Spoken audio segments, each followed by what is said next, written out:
ఎందుకంటే భారతదేశంలో మనం మత సమైక్య మతం మనందరం ఐక్యత ఉండడం చాలా చాలా అవసరం.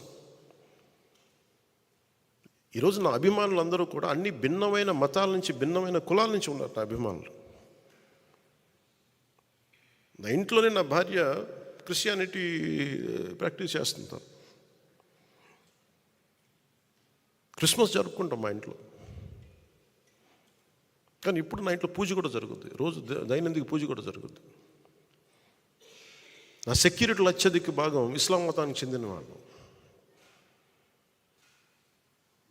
వారి పండగ వచ్చినప్పుడు, రంజాన్ వచ్చినప్పుడు వారికి నేను అండగా ఉంటాను, ప్రతి ఒక్కరికి నేను అండగా ఉంటాను. నేను అలాగే పోయినసారి 10 లక్షలు ఎందుకు ఇచ్చానంటే, ముఖ్యంగా ఈ మద్రాసాల్లో పిల్లలు చదువుకోవడానికి, వాళ్ళకి ఏదైనా అవసరాలకి 10 లక్షలు నేను ఇచ్చాను.